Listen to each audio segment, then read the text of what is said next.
6 penyebab runtuhnya rumah tangga yang jarang disadari.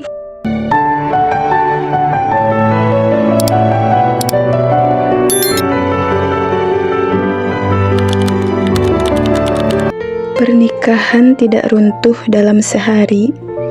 Ia runtuh sedikit demi sedikit, dari kata yang tidak diucapkan, dari maaf yang ditunda, dari rasa syukur yang diganti dengan tuntutan. Sebelum kita menyalahkan takdir, mari kita lihat lagi apa saja yang diam-diam merobohkan rumah kita. Kita pikir rumah tangga hancur karena selingkuh atau KDRT. Padahal 90%-nya hancur karena hal-hal kecil yang kita anggap biasa. Hal kecil yang kalau dibiarkan lama-lama jadi jurang. Dan jurang itu yang memisahkan dua hati. Stop sebelum kamu bilang, aku udah gak sanggup lagi. Dengerin ini dulu. Mungkin rumah tanggamu tidak butuh orang baru, tapi butuh perbaikan di 6 hal ini.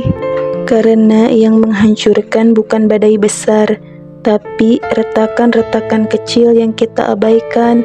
Allah menyatukan dua hati bukan untuk saling menyakiti, tapi untuk saling menjaga, saling menutupi, saling menguatkan. Namun, mengapa banyak rumah yang dulu dibangun dengan bismillah, akhirnya diakhiri dengan sudah tidak bisa? Mungkin kita lupa menjaga 6 hal ini. Rumah tangga itu rapuh bukan karena kurang cinta, tapi karena kurang dijaga. Hati-hati dengan 6 hal ini. 6 penyebab runtuhnya rumah tangga yang jarang disadari. Yang pertama, matinya komunikasi. Rumah tangga paling banyak runtuh bukan karena tidak ada cinta, tapi karena dua orang yang tidak diranjang yang sama. Mulai berhenti bercerita, yang ada cuma udah makan, titip anak, transfer ya. Padahal komunikasi bukan sekedar ngobrol. Komunikasi adalah aku dengerin kamu, aku ngerti kamu capek, aku ada buat kamu. Saat itu hilang, yang tersisa hanya dua orang asing serumah. Yang kedua, ego yang mengalahkan cinta. Harus aku yang benar, harus dia yang minta maaf duluan. Kita terlalu sibuk mempertahankan ego, sampai lupa mempertahankan pernikahan. Padahal, rumah tangga bukan kompetisi. Tidak ada pemenang kalau salah satunya kalah. Yang hebat, bukan yang paling keras suaranya, tapi yang paling cepat meluluhkan hatinya. Yang ketiga, kurangnya rasa syukur dan menghargai. Cinta mati pelan-pelan bukan karena selingkuh, tapi karena terima kasih diganti dengan kok gitu aja gak bisa. Karena capek ya diganti dengan kerjaan rumah segitu doang. Saat kebaikan pasangan dianggap kewajiban dan kurangnya dianggap aib, disitulah retak pertama mulai muncul.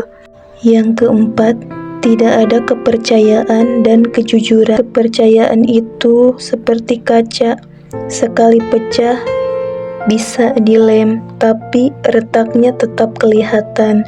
Kebohongan kecil soal uang, soal chat, soal lagi di jalan, akan menumpuk jadi tembok besar di antara kalian. Rumah tanpa pondasi kepercayaan, angin kecil saja bisa merobohkannya. Yang kelima, lupa tujuan dan tidak melibatkan Tuhan. Awal nikah kita bilang mau sampai maut memisahkan, tapi di tengah jalan kita lupa doa, lupa sholat bareng, lupa minta pertolongan. Kita sibuk menuntut pasangan jadi sempurna, padahal kita lupa memperbaiki diri dan meminta pada sang pemilik hati. Rumah yang tidak dibangun atas nama Tuhan akan goyah saat diuji dunia. Yang keenam, sibuk membandingkan.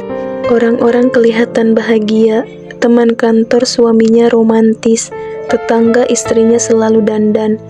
Kita menghancurkan rumah sendiri demi memburu ilusi orang lain, padahal setiap rumah punya ujiannya sendiri. Yang kita lihat hanya highlight-nya.